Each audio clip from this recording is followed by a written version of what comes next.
The Asian Pacific American program undertakes initiatives that show how the Asian Pacific American experience can be a universal lens for learning, reflect the American spirit, and spark the learning in everyone at the largest museum and research complex in the world. I like that, and we're the largest. HomeSpun, the Smithsonian Indian American Heritage Project, is one such initiative. Tonight is our opportunity to share with you the exciting work that has been done on the HomeSpun project and give you, just you, a sneak peek at the HomeSpun exhibition, which is called Speaking Up, Asian Indian Americans Shape the Nation. But that now, right now, this time, this moment, it's the time to tell the Indian American story and hear Indian American voices at the Smithsonian. And as we all know, this is a story that begins in India. So our thanks to Ambassador Rao for her support. With your support, we believe, we truly believe, all of us at the Asian Pacific American Program, all of us at the Smithsonian, all of us on the Advisory Council, everybody who's given something, an object or money to HomeSpun, we truly believe that HomeSpun can inspire generations. Thank you for coming tonight. I'll run through the exhibition content, and I will not cover everything, because otherwise, why would you come to the Smithsonian a year from now? The exhibition will open in April of 2013. But I'd like to follow in the footsteps of the predecessors who spoke, start with a personal anecdote, and then get into the exhibition. And it's a way of telling myself, as a teenager, 25 years ago, you have no idea how lucky you are to be a member of this community. Not because we're all professionals, we know we're not. Not because we all lead moral lives, but because we've accomplished so much by coming together. And that's a theme I want to stress today. It's that vision that guides the exhibition. I only have time to give a sample of what you'll see. In the first session, spelling bees and sports. What represents becoming American better than mastering this language? Spelling bees are a cute yet symbolic starting point for this. If Americans know just a few things about Indians, is that we win spelling bees. In fact, 9 of the past 13, dating all the way back to 1985 as well. This will draw in people curious not only about our community, but about national competitions such as the spelling bees. We'll have objects such as the first spelling bee trophy back in 1985, study materials which you can see on the screen, personal objects and interviews with some of the more recent winners and finalists, and much more. But spelling bees are a sport. It's for cash money and fame. It's broadcast on ESPN, and the winner of the spelling bee goes on to be the president. Sounds familiar, much like the NFL. Surprisingly, Indian Americans have reached the highest levels and honors in professional sports. Among the objects we'll have is the signed Super Bowl jersey, which you can see, of Brandon Chiller, member of the 2010 NFL Green Bay Packers. His father is Indian. Brandon is also helping bring American football to India. And we'll also have much more, including Olympic medalists. But here let me pause and ask, is the Indian American story that simple as an all-American story? We want to start the story with a question this idea. See that behind our victories are collective efforts for equality. The section Historic Lives, Historic Times explores this history. Indian Americans fought for greater economic and political equality. Part of this fight was literal. The Colored Party being a key example of the anti-colonial efforts by Indian Americans.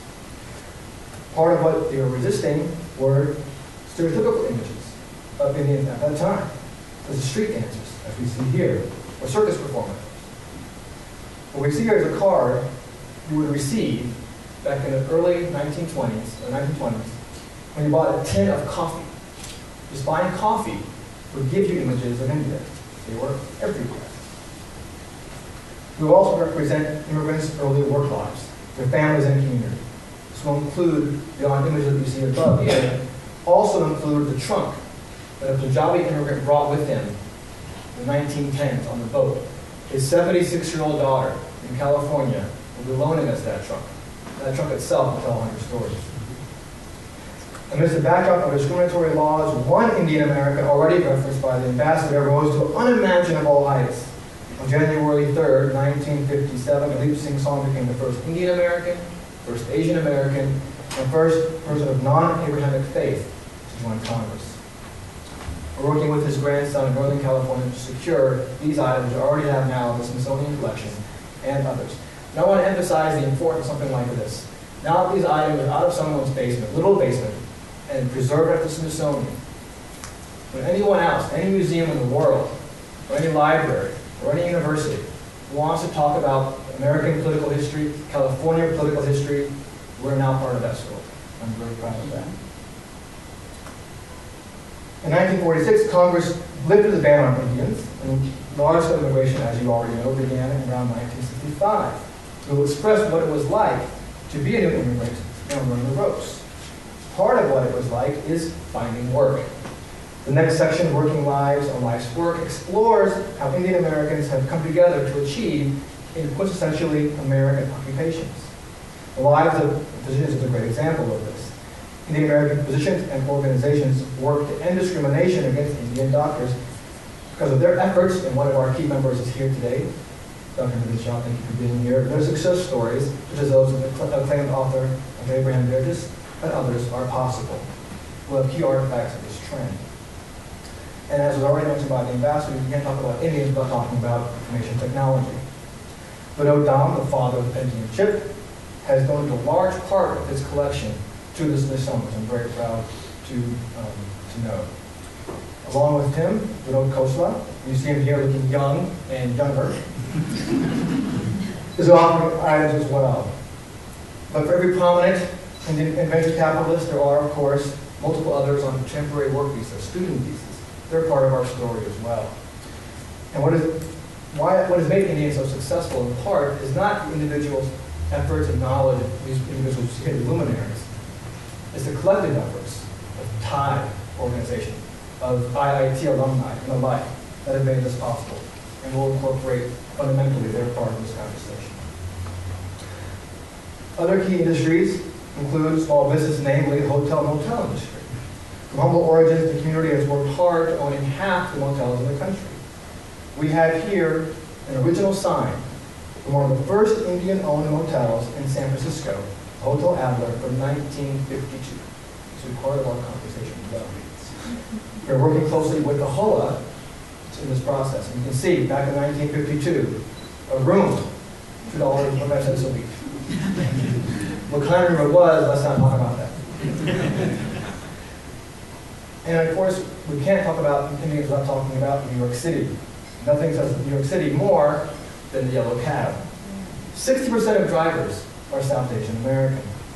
We all have objects donated like the one you see on the slide, a meter, to the Smithsonian from the industry.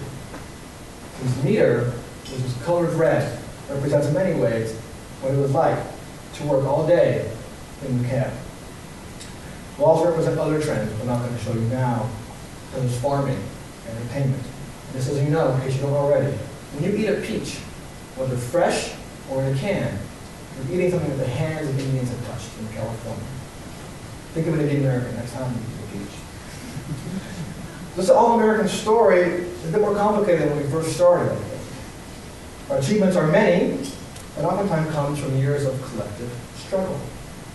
The same is true not only in the workplace, but in the cultural sphere. The exhibition will show the influence of Indian and Indian American culture on the communities at large. Melting pot system. Nothing says the influence of India on the West more than food. Marla Joffrey, of course, needs no introduction, has been a wonderful friend of HomeSpun. Per her suggestion, we'll be working with American restaurants, non-Indian restaurants, to demonstrate the influence of Indian ingredients and food on their palates and on their recipes. We can also show an installation of a kitchen, key spices and cooking utensils.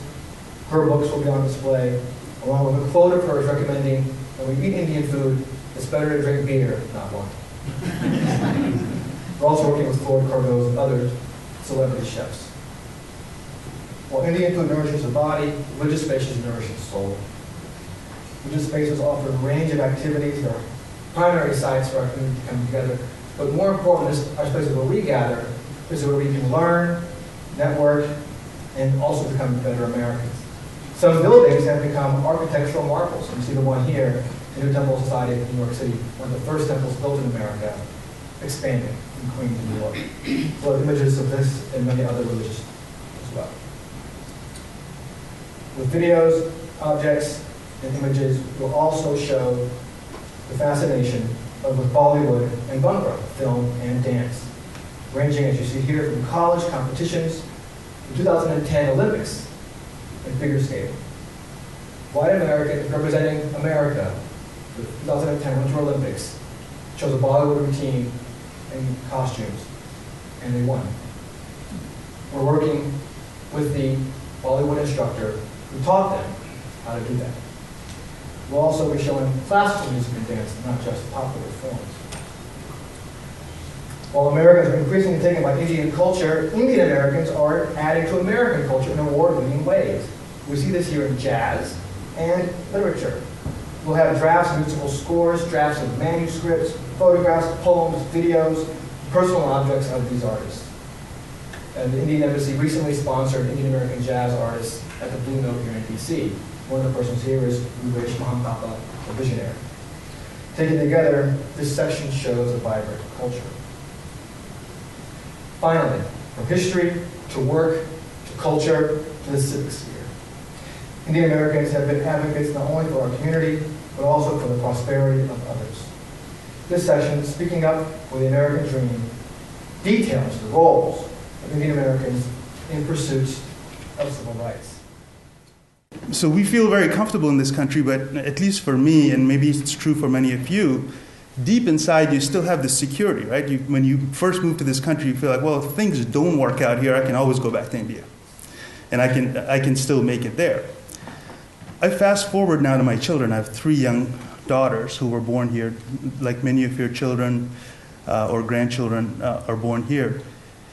There is no going back for them. This is their homeland, right? And it's very important, obviously, for them to integrate into this country, but it's just as important for this country to understand them. And the last thing we ever want our children to feel like that they are strangers in their own homeland. And I think this project is a really important project to make sure that that doesn't happen.